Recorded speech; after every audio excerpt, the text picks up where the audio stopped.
O cosmos, para o homem religioso, é uma criação saindo das mãos de deuses. A natureza fica impregnada de sacralidade. A transcendência revela-se, pela simples tomada de consciência da altura infinita. O Altíssimo se torna de modo espontâneo atributo da divindade. Grande número de deuses são chamados por nomes que designam a fenômenos meteorológicos, ou simplesmente de habitantes do céu. Regiões superiores, inacessíveis, adquirem o prestígio de transcendente, da realidade absoluta, da eternidade. Lá que habita os deuses, é lá que chegam alguns privilegiados, mediante ritos de ascensão, etc. Segundo as concepções de certas religiões, para lá se elevam as almas de mortos. Pode-se dizer que esses deuses de estrutura celeste, depois de terem criado o cosmos, a vida e o homem, sentem espécie de fadiga, como se o enorme empreendimento da criação lhes tivesse esgotado os recursos. Retiram-se para o céu, deixando na terra um filho, ou um demiurgo, para acabar, ou aperfeiçoar a criação. De acordo com um povo australiano, o Ser Supremo criou o universo, os animais, as árvores e o próprio homem. Mas, depois de ter investido seu filho com o poder sobre a terra, e sua filha com o poder sobre o céu, retirou-se do mundo. Entre a maioria das populações africanas, o Ser Supremo, o grande Deus Celeste, Criador onipotente, desempenha um papel insignificante na vida religiosa da tribo. Encontra-se longe demais, ou é bom demais para ter necessidade de um culto propriamente dito, e invocam-no apenas em casos extremos.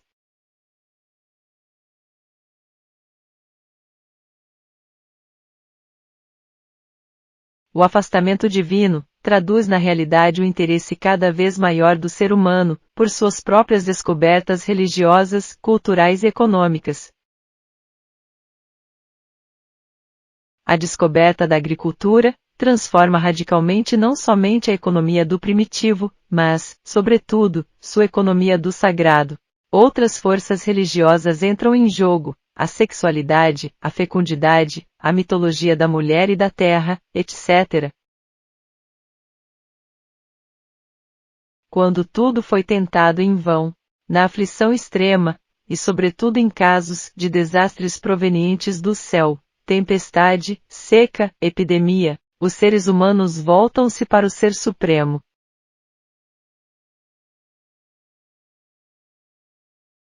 Divindades que entre os primitivos substituíram os deuses de estrutura celeste, eram deidades da fecundidade, da opulência e da plenitude vital. Divindades que exaltavam e amplificavam a vida, tanto a vida cósmica, como a vida humana. Descobrindo a sacralidade da vida, o homem se voltou progressivamente para a própria descoberta e se afastou da sacralidade que transcendia suas necessidades imediatas e cotidianas.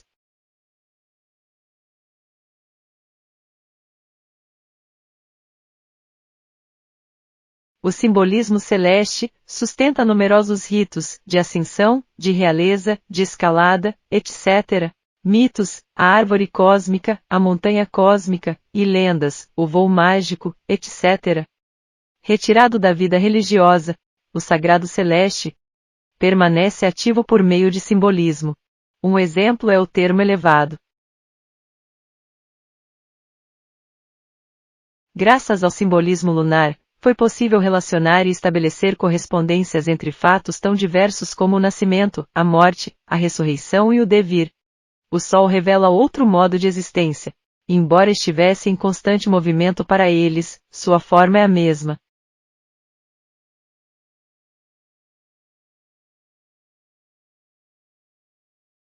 Simbolicamente as águas precedem as formas.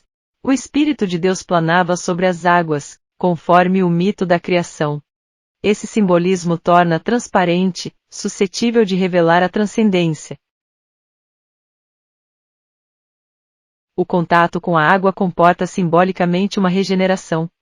Porque a dissolução é seguida de um novo nascimento. Por outro lado, porque a imersão fertiliza e multiplica o potencial da vida. A imersão repete o gesto cosmogônico da manifestação formal. A imersão equivale a uma dissolução das formas. É por isso que o simbolismo das águas implica tanto a morte como o renascimento.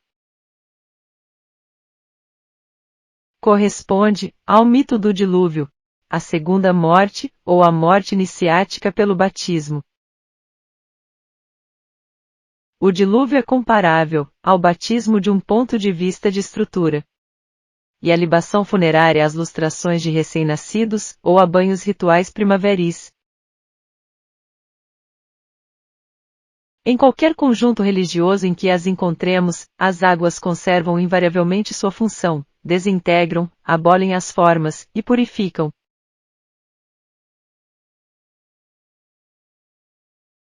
Em numerosas tradições, os heróis, os iniciados, descem ao fundo do abismo a fim de afrontarem os monstros marinhos. O ritual do batismo equivale ao ritual iniciático da prova, da morte e da ressurreição simbólicas. É certo que para o crente, o novo significado eclipsou os outros significados.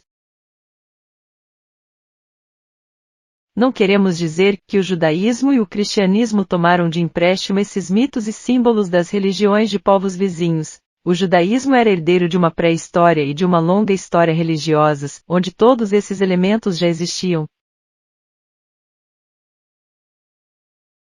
A história, porém, não conseguiu modificar de forma radical a estrutura de um simbolismo arcaico. A história acrescenta continuamente significados novos, mas estes não destroem a estrutura do símbolo.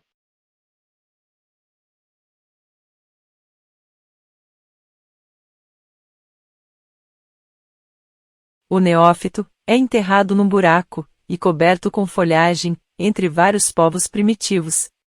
Quando se levanta do túmulo, é considerado um homem novo, pois foi parido pela segunda vez, e diretamente pela Mãe Cósmica.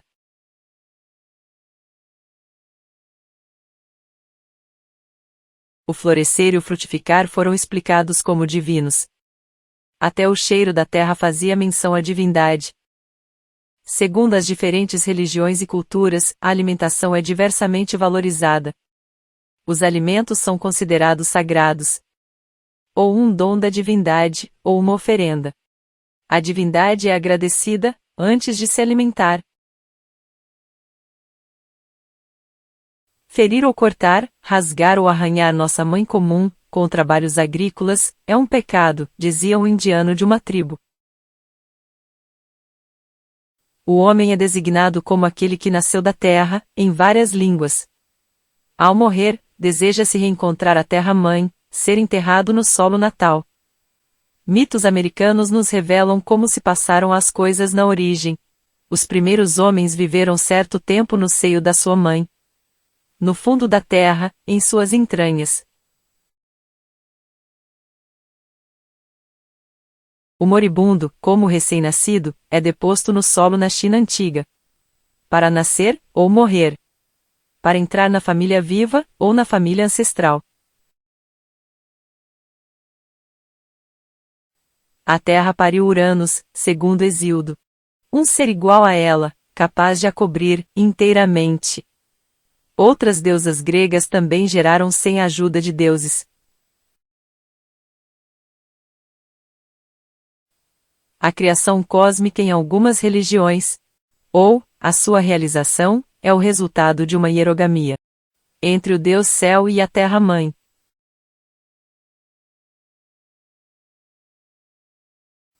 O casamento humano foi considerado uma imitação da hierogamia cósmica. Eu sou o céu, proclama o marido. Tu és a terra. A orgia era uma regressão às águas, ao pré-formal. A fim de assegurar a regeneração total da vida e, por consequência, a fertilidade da terra, e a opulência das colheitas.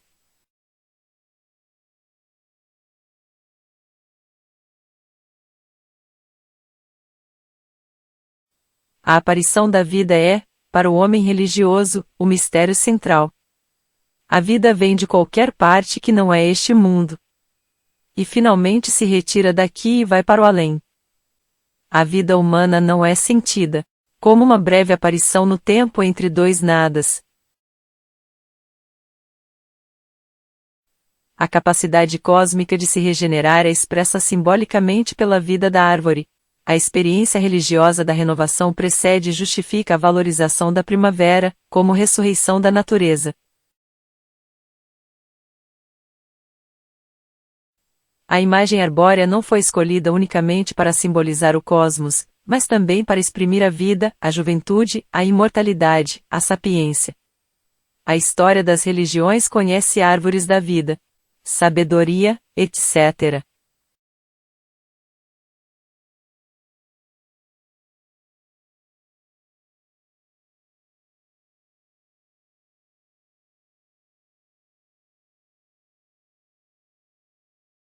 Como uma cópia de um arquétipo celeste, o judaísmo herdou a concepção paleoriental de templo.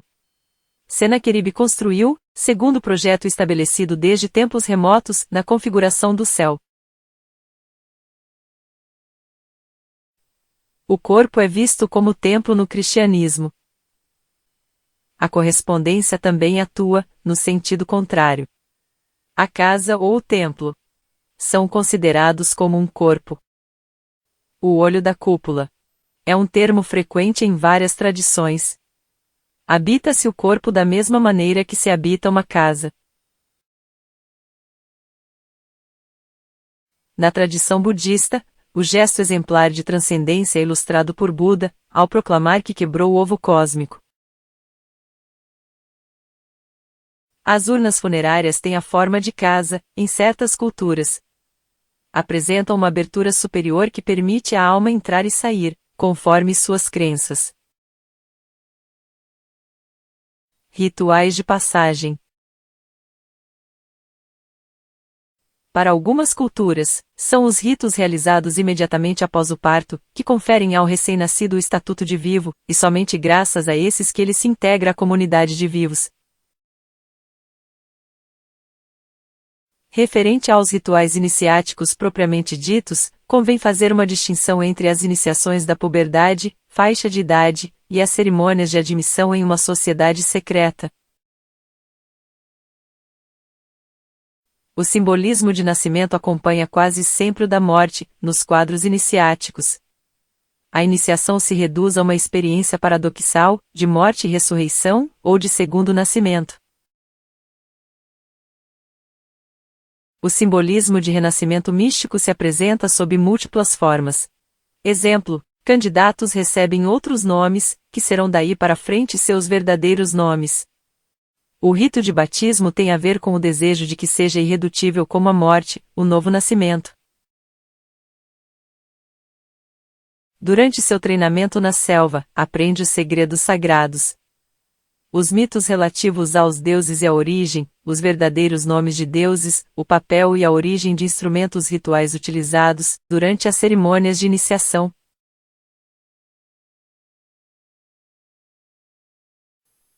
Entre certos povos bantus, antes de ser circuncidado, o jovem é objeto de uma cerimônia conhecida como nascer de novo. O pai sacrifica um carneiro e 3 dias depois, envolve a criança na membrana estomacal e na pele desse animal. O caos psíquico é o sinal de que o homem profano se encontra prestes a se dissolver. Todo casamento implica uma tensão, desencadeando uma crise. Entre os motivos, pelos quais o casamento se efetua por um rito de passagem, esse é um deles. Para certos povos, só o sepultamento ritual confirma a morte, aquele que não é enterrado segundo o costume, não está morto. Existem, igualmente, iniciações femininas. Não se deve esperar encontrar nos ritos iniciáticos e nos mistérios reservados às mulheres o mesmo simbolismo, ou expressões simbólicas idênticas às das iniciações e confrarias masculinas.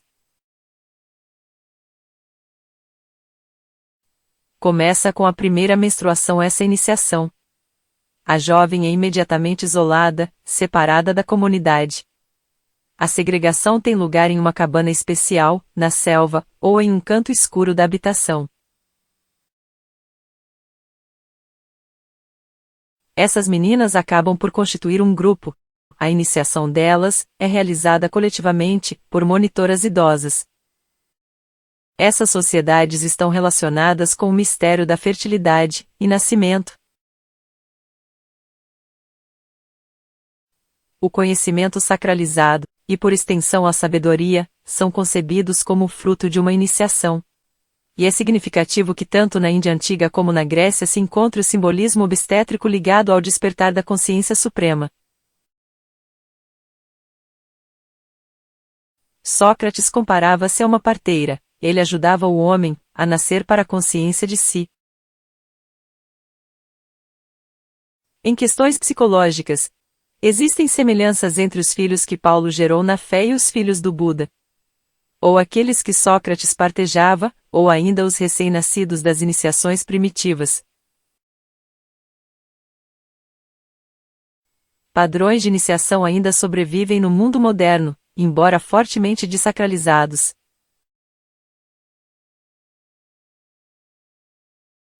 De acordo com a concepção de um conhecido teólogo, se aquilo que é considerado sobrenatural não ocorre em nossos dias, então não aconteceu outrora. Algo sobrenatural não aconteceu outrora para servir de base para a Bíblia. Essa concepção se diferencia da concepção apresentada por um teólogo da patrística. A pessoa religiosa atualmente argumenta que a deidade interveio levando a cultura das épocas em consideração. Busca relacionar com seus textos sagrados descobertas e teorias científicas que as contradizem, ou negá-las. Já a sacralização para o homem não religioso, pode ser um tipo de desacralização de suas crenças. O homem não religioso, descende do homem religioso, e queira ou não, é também obra deste, constituiu-se a partir das situações assumidas por seus antepassados.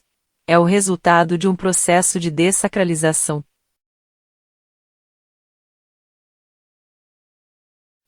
A pessoa não religiosa pode considerar o sagrado como obstáculo por excelência à sua liberdade. Pode acreditar que só se tornará ela própria quando estiver radicalmente desmistificada.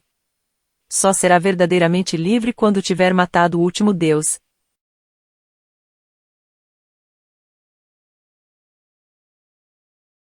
A grande maioria das pessoas que não participa de uma religião não está livre de comportamentos religiosos, das teologias e mitologias, as quais estão às vezes entulhadas por uma montanha mágica religiosa, mas degradada até a caricatura, e por esta razão, dificilmente reconhecível.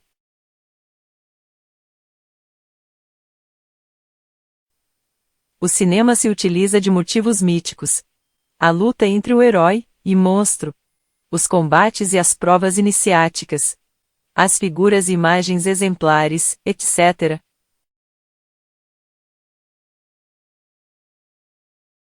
Mas as mitologias privadas do homem moderno, seus sonhos, devaneios, fantasias, não conseguem alçar ao regime ontológico de mitos, justamente porque não são vividas pelo homem total, e não transformam uma situação particular em situação exemplar. Para a experiência não religiosa, pode haver uma infinidade de lugares vagos onde o homem se move forçado pelas obrigações de toda a existência integrada numa sociedade industrial. Jung escreveu que há incontáveis pessoas que não conseguem chegar a uma total autocompreensão, enquanto não aceitam seus sentimentos espirituais. A religião pode ser a solução de uma crise existencial, não apenas porque é indefinidamente repetível, mas também porque é considerada de origem transcendental, e portanto, valorizada como revelação recebida de outro mundo.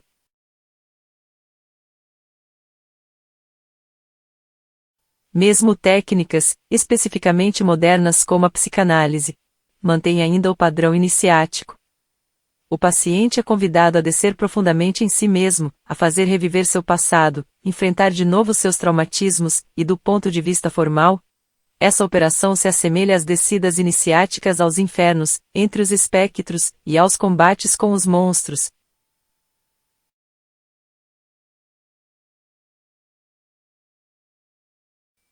Marx prolonga um mito escatológico do mundo asiático mediterrâneo. O mito venerável foi robustecido por ele, de toda uma ideologia messiânica judaico-cristã.